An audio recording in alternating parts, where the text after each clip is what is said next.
Have you ever looked at someone and wondered what their life feels like when they have absolutely no friends?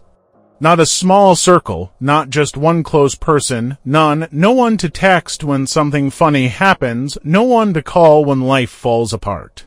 No one who would notice if they went silent for days. We rarely talk about these people openly. Instead, we judge them quietly.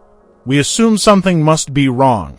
But the psychology of someone who has no friends is far more complex, more human, and more layered than most of us realize. And by the end of this video, you might see loneliness in a completely different way. When we hear that someone has no friends, our minds quickly create explanations. We might label them as antisocial, awkward, arrogant, boring, or emotionally distant. Society subtly teaches us that social success equals personal success. From childhood, we are praised for being popular, outgoing, and good with people. Friendship becomes an invisible measure of normality. So, when someone lacks it, we treat it like a warning sign. But psychology tells us that there's no single reason behind social isolation. First, we must separate being alone from being lonely. They are not the same. Some people without friends are not suffering. They have consciously chosen solitude. These individuals may have rich inner worlds, strong independence, and deep self-reflection. For introverted personalities, social interaction can feel draining rather than energizing. Over time, if interactions consistently exhaust them, they may reduce contact naturally. This is not hatred of people, it is energy management. In a culture that celebrates constant connection, choosing solitude can look abnormal, even when it is healthy. But for many others, the absence of friends is not a choice. Early life experiences play a powerful role. If someone grows up in an environment filled with criticism, emotional neglect, inconsistency, or betrayal, they may learn that closeness is unsafe.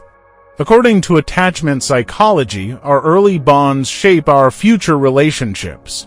If vulnerability once led to pain, the brain adapts by avoiding vulnerability altogether.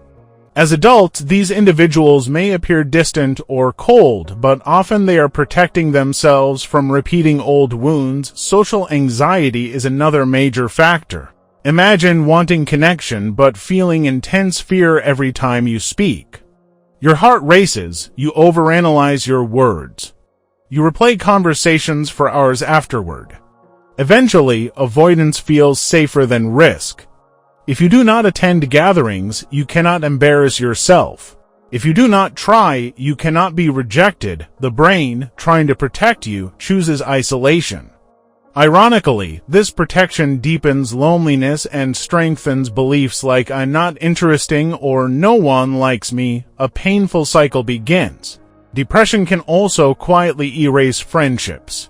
When someone is depressed, even simple tasks feel heavy. Replying to messages takes energy they do not have. Making plans feels overwhelming.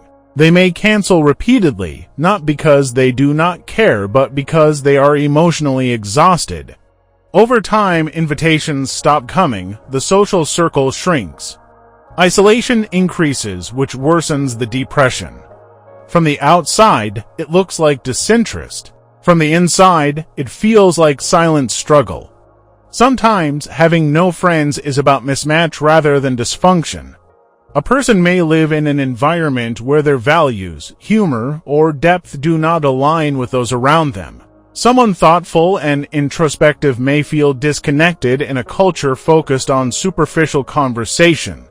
Repeatedly feeling misunderstood can be more painful than being alone. In such cases, isolation becomes less about inability and more about incompatibility. Modern life intensifies this experience. Social media constantly displays images of group vacations, celebrations, and inside jokes. For someone without friends, this creates painful comparison. It seems like everyone else belongs somewhere. But what we see online is carefully curated. Many people with large social networks still feel deeply lonely. Quantity does not guarantee emotional safety.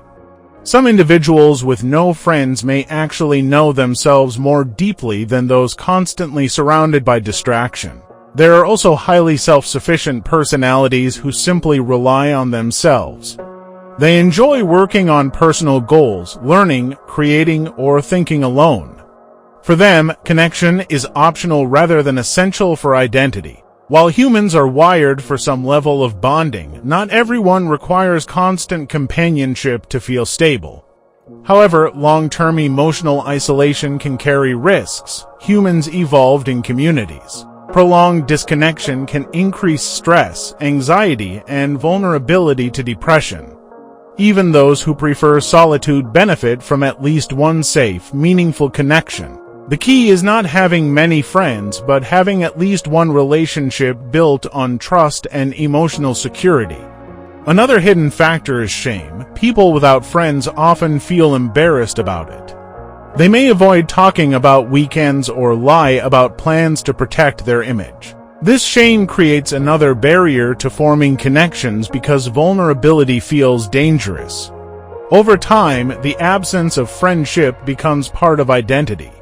"I'm just not someone who has friends," that belief can feel permanent, even though it is not. If you see yourself in this description, remember this: having no friends right now does not define your worth. It does not mean you are broken. Social patterns are not fixed. With awareness, support, and gradual exposure to safe interactions, change is possible. Therapy, social skills practice, and self-compassion can slowly rebuild trust in. And if you are someone who does have friends, perhaps this is an invitation to notice the quiet person in your environment. Not with pity, but with empathy. A small, consistent gesture of inclusion can sometimes become the beginning of someone's first secure bond. In the end, the psychology of a person with no friends is not one simple explanation. It can be independence, fear, trauma, anxiety, depression, mismatch, or personality differences. What connects all these possibilities is humanity. Behind isolation is a nervous system trying to stay safe and a heart that, in most cases, still understands connection, even if it has forgotten how to reach for it. So before you judge someone for being alone, pause, look deeper, and ask yourself something important. In a world full of noise and constant interaction, what does real connection truly mean, and are we brave enough to create it?